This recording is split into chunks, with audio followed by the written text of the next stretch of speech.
Hello and welcome everybody to another episode of Twice as Lively with Ken Heckenlively. Am I likely to get in trouble today? Yes, I am. Am I going to be pushing the boundaries of free speech? You betcha.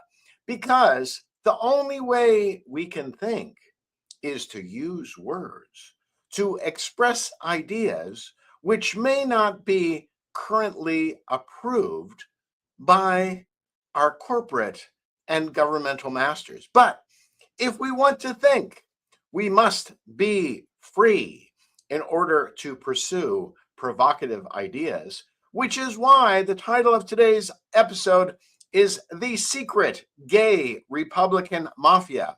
For the attorneys at YouTube, I want it to be noted that the epithet words in that expression are secret and mafia, not gay or Republican, because I am supporter of both gays and Republicans.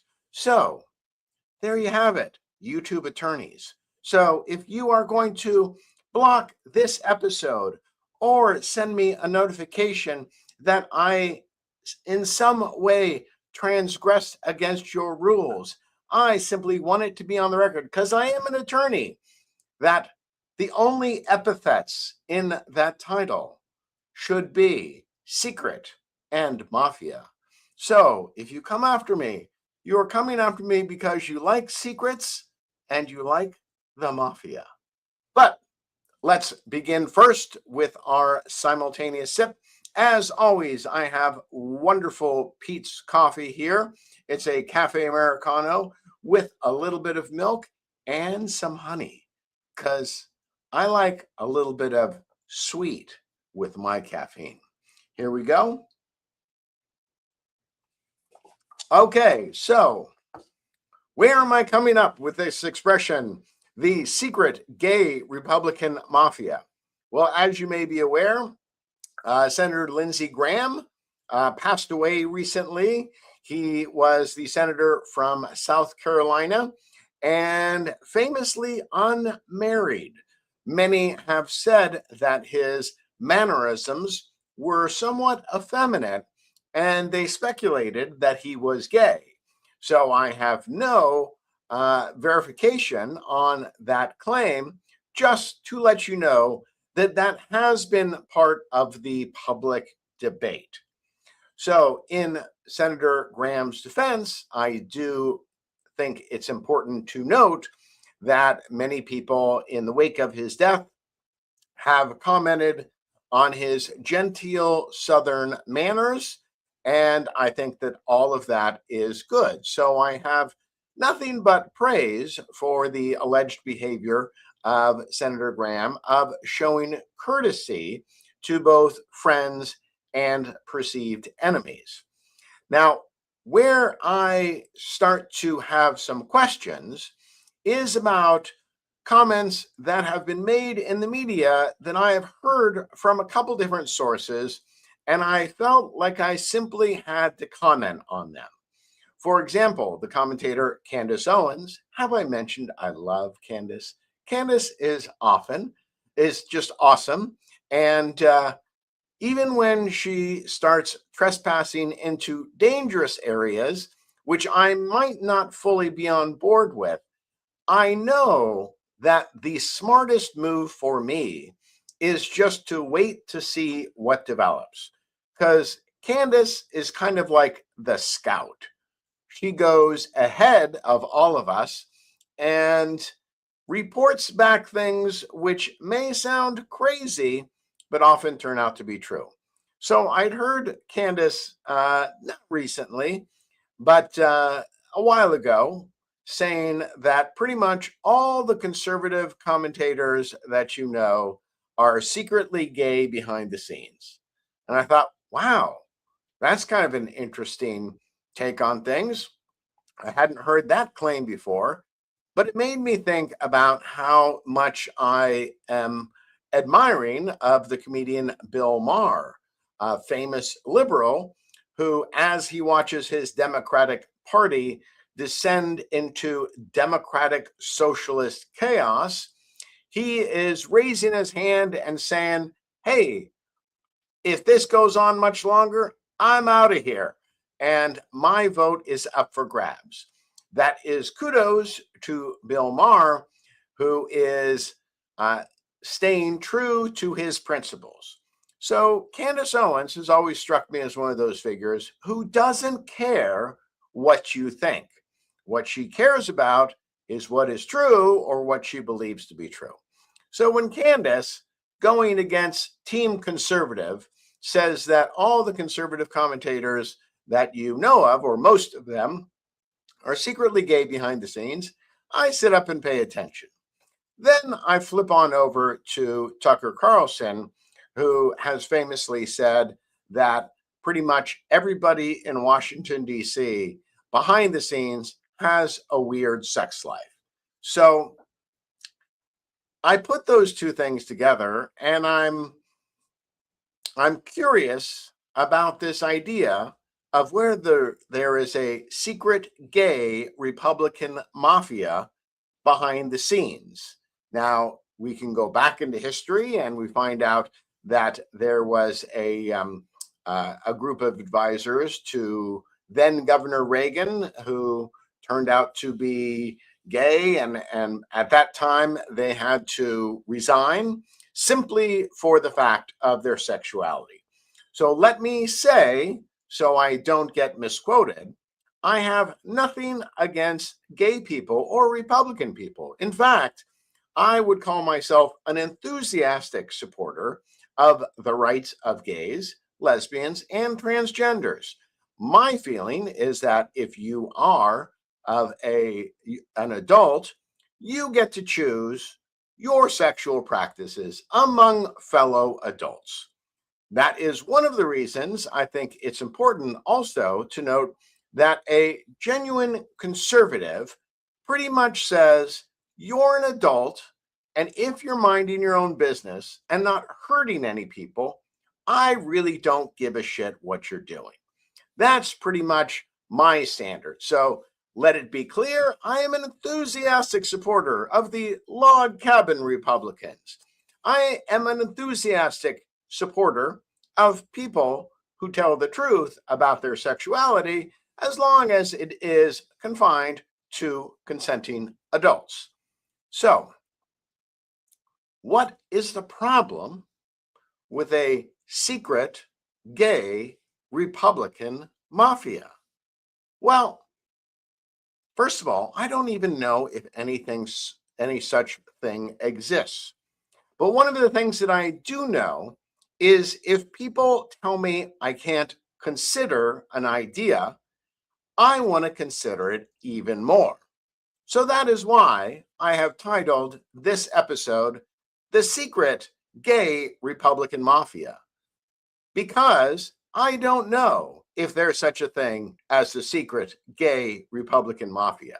The only way I'm going to know if there's a secret gay Republican mafia is whether we talk about whether there's a secret gay Republican mafia. That's why this episode is dedicated to investigating whether there is a secret gay Republican mafia. Have I made my point already? Yes. So, what is the claim about why we should be concerned whether Republicans of note in the commentary and in politics are secretly gay? Well, I think there's a couple things that go along with it. So, if you are secretly gay and you are attacking the gay community, that opens you up to charges of hypocrisy. And hypocrisy, as we know, as Jesus tells us, is a terrible thing. So, if there are Republican commentators or Republican officials who are secretly gay, I encourage you to come out of the closet. The other thing that is questionable about that term, secret gay Republican mafia, is the mafia element of it. So, the mafia, as you may know, is the name given to organized crime, particularly from the Southern Italians. And being a Southern Italian myself, I can use the word mafia and I can say, without being called racist, that it is a Italian criminal organization. Now, are there other criminal organizations of different ethnicities that are referred to as the mafia? Yes, they are.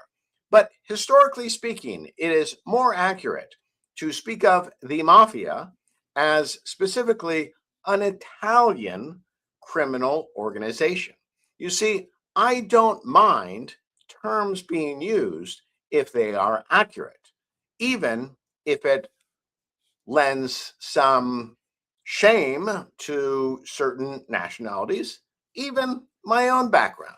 I must acknowledge that the mafia was an, an Italian criminal organization.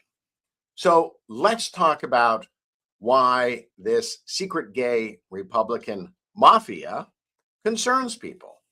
Because apparently, this secret gay Republican mafia is very war oriented, meaning they want to support the military industrial complex, they want to support the defense contractors, they want us in endless war.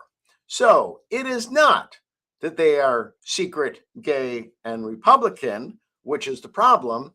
It is that they are acting as a mafia on behalf of the military industrial complex and their contractors.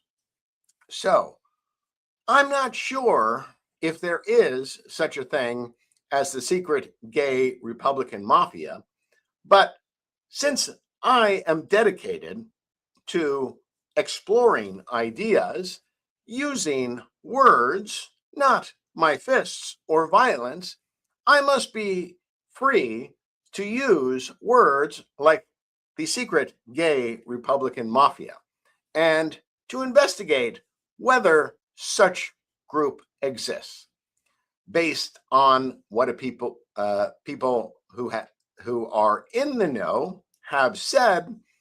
I think there may be some truth to that, but I don't know. So it brings me to a broader question about the freedom to explore different ideas. It has been said that the way you know who is really in charge is who you are not allowed to criticize. That's why this episode is dedicated to criticizing groups who may possess a lot of power.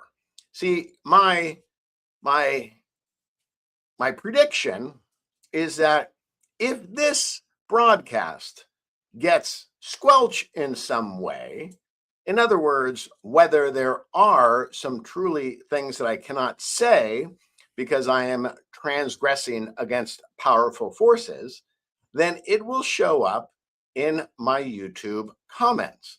For example, the other day, I'm not sure exactly why, but my broadcast was flagged by YouTube and it said, although you are not currently monetized, you said some things in your broadcast the other day which may have prevented you from being monetized. There was no explanation of what I had said which would have caused that demonetization. I don't think I had said anything, but which was offensive in any way, just asking to discuss the issue. So this broadcast is dedicated not just to the secret gay Republican mafia, it is also going to ask some questions about big pharma, and it's also going to ask some questions about free speech in supposedly Western democracies. And then the final bit, we'll be talking about the problems of being a secret gay person. So let's talk about the bounds of free speech as it has been understood in the Western world. In the Western world, particularly the United States, because I think the United States and Great Britain have traditionally been the bastions of free speech, you are able to say whatever you think. You are also allowed to be wrong. So you can say things that are untrue, and unless they are defamatory in some way, you have protection. That is my legal right. So it has generally been understood, particularly in the political world, that we are going to allow an unfettered and a robust discussion of ideas. We have a carve out for individuals who have not inserted them into the public debate, and I think that that's reasonable. But I'm going to go a little bit further because I think there's something that I call the hygiene of free speech, which is I'm free to say anything in a public debate, but I think as a good citizen, I should make a clear distinction between facts and opinion. So I'm going to start out talking about big pharma, and I'm going to give you some facts as I understand them and as other people have reported them. So as a storyteller, I am aware of the power of narrative. If I say something in a story or I don't say something in a story, that matters. One of the things that is a dirty little secret of our public debate is how much big pharma is inserting themselves into the public debate. Now, you may ask yourself, how are they doing it? Well, I direct you to the rule, to the golden rule, which is he who has the gold makes the rules. And I'm going to give a little amendment to that, saying he who spends the gold on certain things and with certain groups makes the rules. So you may not realize it, but Big Pharma does a lot of advertising on TV and digitally and in print. You may not know that the United States is one of only 2 countries which allows pharma advertising directly to the public. So if Big Pharma is spending billions of dollars advertising primarily on news channels, but also on entertainment channels, the question is, how are those news entities going to cover issues in Big Pharma? So the most recent data that we have, I got from a website called the globalstatistics.com. And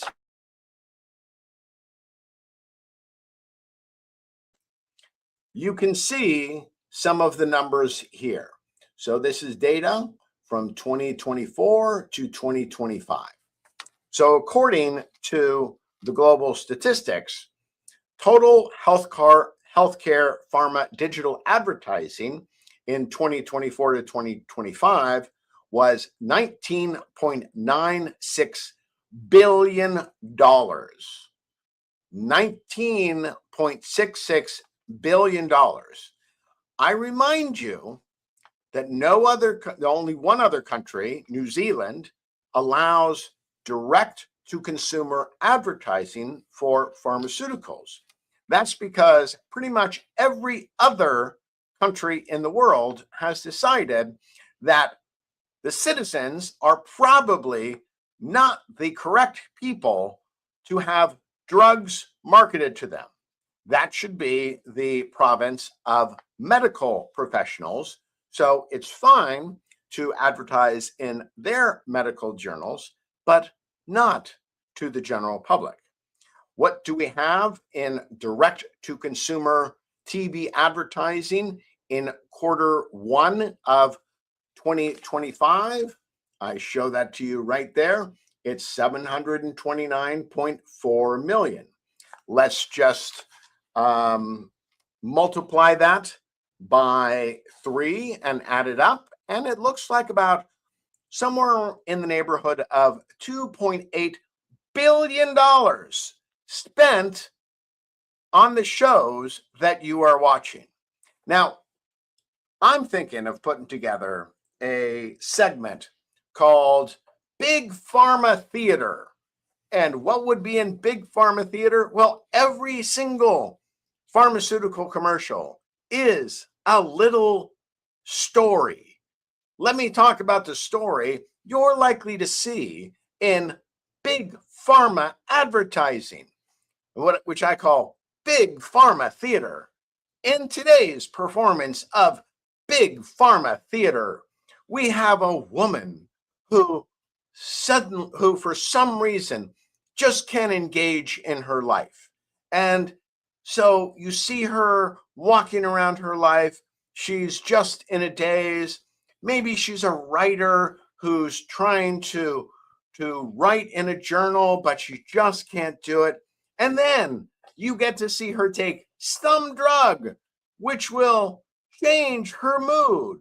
And suddenly she's going to a writer's group, reading her material. And in the Big Pharma Theater production, you think, finally, she's going to get that book published and all will be well because she took a Big Pharma product. So I'm thinking of making a regular segment on my program, Big Pharma Theater, where I will watch TV for a certain period of time. I will list all of the pharma ads that come up. Usually it's about 60 to 70% of the advertising that you're likely to see on a typical news outlet. And so you have to ask yourself, what is Big Pharma buying with that money? What my opinion is that they're buying with those ad dollars is the silence of those very news organizations which are supposed to protect we, the public. So, YouTube, are you going to censor me for that opinion? I've given you the facts. I've told you approximately how much Big Pharma spends advertising to people, and specifically how much they spend advertising on television programs. And then I have expressed my opinion that they're likely to be buying the silence of the press. So I don't know whether that's right or not, but that's my opinion. Let's talk about some other assaults on free speech. So when the internet came about and entities like Google and Facebook suddenly made it much more likely that people could talk to each other across previous barriers of states, nations, even continents, the question became, what are people going to do with that freedom? How are they going to express themselves? Well, the public square has been a place where traditionally in Western democracies, you can get up and say anything. It has been noted that that ability to get up in the public square means that you are getting feedback from the audience. And if you say something very provocative, somebody might get up in your face and potentially violence could result. And so the claim made by those who want additional rules on social media is that there is something inherently provocative about being able to hide behind a computer screen, and I acknowledge that. Some of the worst behavior I've ever seen by people has been online, not in person. Generally, people in person can be quite friendly to each other, and even when they have differences, they're trying to find areas of agreement. So I understand the problem. I get it. But let's talk about freedom. The West is supposed to be about freedom. That is supposed to be the uniquely Western contribution to civilization. So when I did a survey, I did a query on internet and using Copilot. And so I asked the question, what countries restrict speech? And so Copilot gave me this, and it's the list of countries that supposedly restrict speech. Now, I have no reason to disagree with that, and the list I generally agree with. So, what does it say about online speech and what certain countries do? Well, China operates the Great Firewall to block foreign platforms like Google, Facebook, and Twitter. So, ooh, bad China. China, you're preventing the world from being showing itself to your people. What about other countries like Vietnam? Enforces censorship laws targeting political dissent, criticism of the government, and certain religious content. Oh, bad Vietnam. Those communists again. What about Egypt?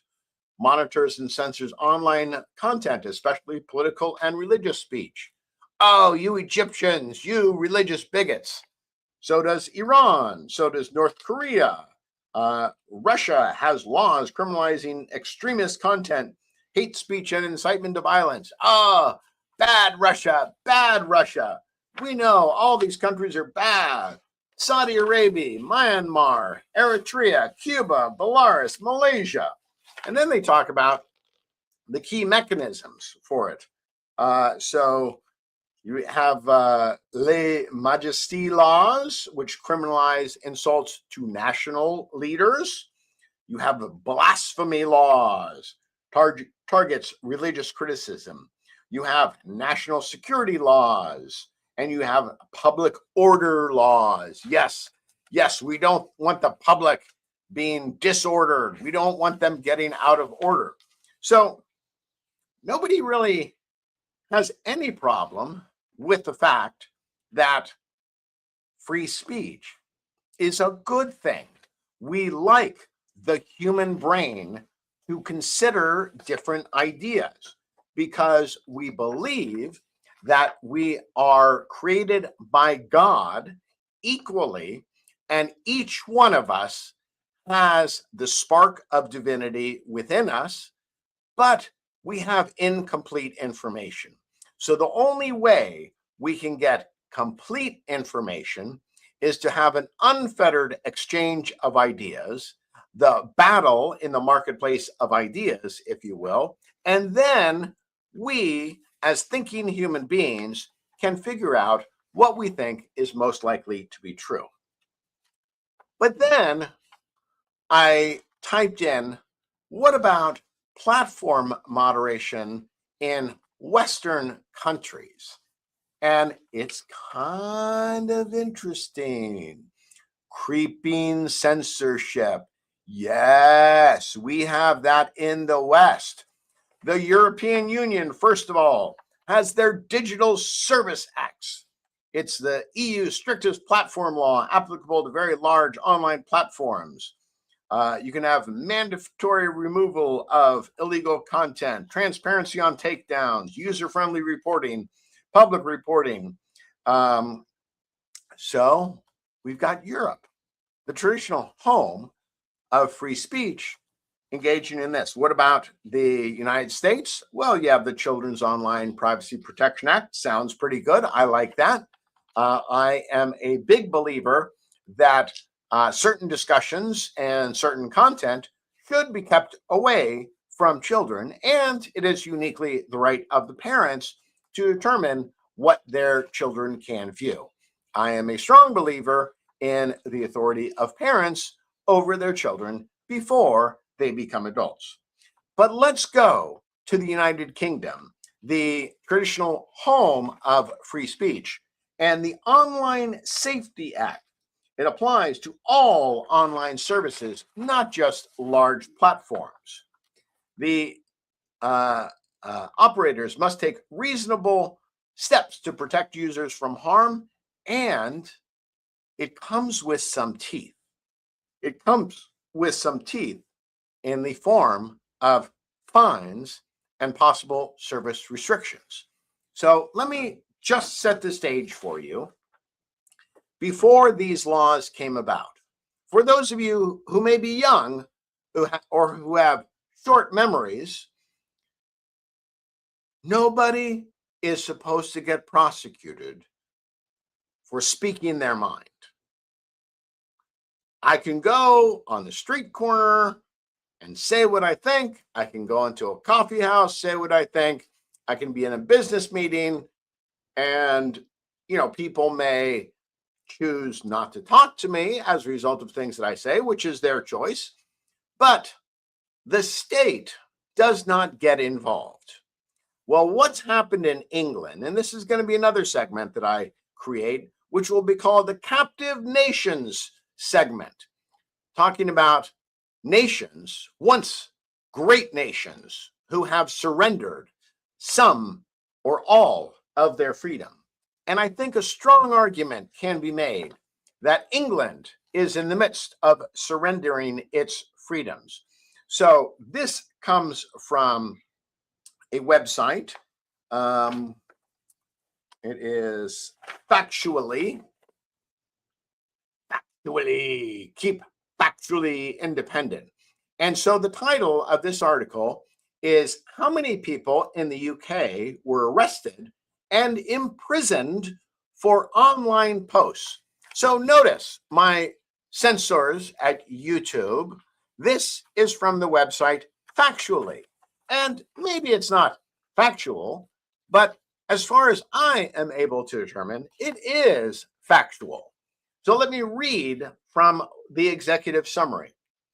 Recent reporting shows roughly 12,000 arrests in Great Britain in 2023 for communications that include social media posts, while convictions and custodial sentences for those offenses are far lower, in the low thousands or less, and declining as a share of arrests. So let me break that down for what it means. What that means is, at least in 2023, there were 12,000 people in the United Kingdom who made media posts for which the authorities showed up at their door. So just to remind you, you could go to the public square, say these very same things, and not traditionally be arrested in England, but from the safety of your own home, you make a post on Facebook and the authorities come and knock at your door. Now, the article points out that the number of convictions are much lower than 12,000. Apparently, only about 1/10 of the arrests resulted in sentencing. But if that's true, that means roughly 1,200 people in 2023 were sent to jail for posts on Facebook. So if you have studied totalitarian powers, what you understand is that the bad guys don't need to prosecute everybody. They don't need to put everybody into the concentration camps. If they want to shut people up, they make an example of them. So, what are the powers that be in Great Britain doing? They're trying to shut the people up. What is the answer to it? Well, maybe, just as a practical matter, you need to go out into the streets and say the same things publicly that you're saying privately. I have no idea why saying something privately should be prosecuted more vigorously than something you can legally do publicly. But it seems to me this is not just a problem of our time. This is an eternal problem with all governments, even governments that profess to respect freedom. I draw people's attention to the fact that those who protested the First World War, often in the name of socialism, but sometimes simply because they didn't think we should be involved in a European war, were prosecuted and were put in jail. So, for those of you who think that this fight for freedom is something new, I suggest to you that it is something which is eternal. And we should just get used to it. It's just something we have to do. It's part of our democratic hygiene to simply remove impediments to free speech, because when we remove those impediments to free speech, we remove the impediments to free thinking, and it is free thinking removed from any fear, which allows us to get to the best result. Okay, to my final point, and this is just a personal observation. I have no idea whether you will think it's the same, but I keep coming up to this question of people being secretly gay and what being secretly gay does to them. Note, I am not saying that being gay is the problem. I'm saying that the problem is being secret about it. In college, I had a very good friend who was secretly gay. At the time, though, he had a girlfriend. And did I think that he was gay? No, I didn't. He was very much a guy's guy. But one of the things that I noticed is even though he had a girlfriend, he was very misogynistic. He told very misogynistic jokes. I remember one of them is like, why should you ever trust an animal who bleeds every month? Which never made sense to me. Because I thought, well, you're insulting your mother too, and your sisters and your grandmothers. And, he would tell these jokes because he knew I wouldn't laugh at them and I would get an annoyed look on my face. But when he came out, one of the things that uh, realizations I came to or conclusions that I drew is that this problem of being secretly gay created a bit of a quandary inside of him because he realized that he was supposed to like women. He didn't, but he was lying about it. And how do we react when there is a difference between what we feel and what we express? Sometimes that can come out as hostility, which led me to another comment by an actress, and I read it on X, and for the life of me, I can't remember her name, but she made the observation that she felt that there were a lot of men who were secretly gay. And I was interested to read her rationale for that. And her rationale was that she felt that there were a lot of men who actually didn't like women as people and were also repulsed by the female form. And I thought to myself, that's a really interesting point of view. And it made me think, again, I'm going to get in trouble because I'm going to cross another line, but about how much traditional religion, specifically the Christian religion, has denigrated women, and I think has led to the rise of homosexuality or increased the numbers of people who end up becoming homosexual. The reason I think that is because while Christianity has strong prohibitions against homosexuality, uh, they also seem to denigrate women. And I've never understood that. So if you look at the story of Genesis, you find that God, with each creation, was making his creations more sophisticated and of higher quality. Think of making the heavens and the earth, the seas, the fish, the reptiles, the birds, the mammals, and finally to man. Who gets made last? Woman gets made last. So, isn't it just rational to conclude that the female is the greatest of all God's creations? But the Christian church has not treated women as the ultimate of all God's creations, something I've never understood. And let me say this in response to that actress. I am aware of what she has said about many men not really seeming to like women. One of the things that I talk about often is that men and women are different. I think that's one thing that the left has screwed up, because in the drive for women's equality, they have talked about how men and women are equal. Yes, they are equal in rights, 100%. I think a man should do any job he can, a woman should do any job she can. Likelihood, they're both going to be able to do jobs equally well.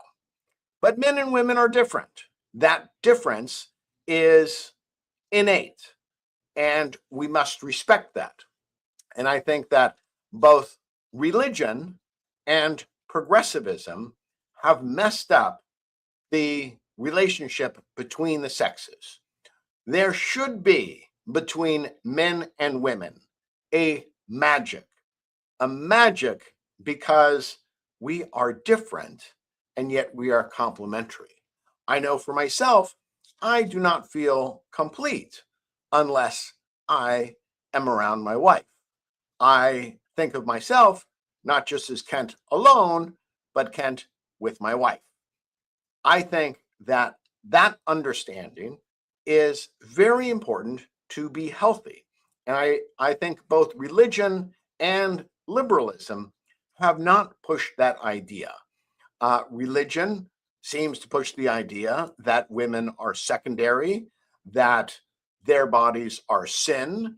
And I've never quite understood that, because speaking hormonally, not biblically, women's bodies are just awesome. I deeply, deeply appreciate the female form.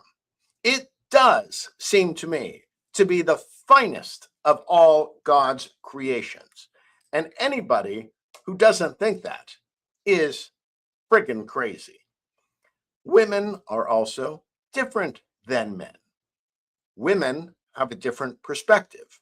If you want to be a fully realized human being on the surface of this earth, you as a man must consider the perspective of a woman.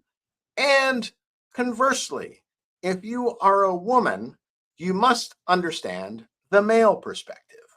If you do that, you will have a rich life full of meaning. If you only think of yourself and do not consider the other, your life will have a lot less color to it. So, we are called in life to live life to the fullest. That means understanding who we are and understanding who others are. My entire broadcast is dedicated to you living your best possible life. So, as I always tell you, hopefully this is not the best part of your day. Hopefully, the best part of your day is connecting with people around you and having authentic human connections, not just listening to some guy like me on the internet. All right. Thank you and have a great day. And we're going to see if YouTube censors me.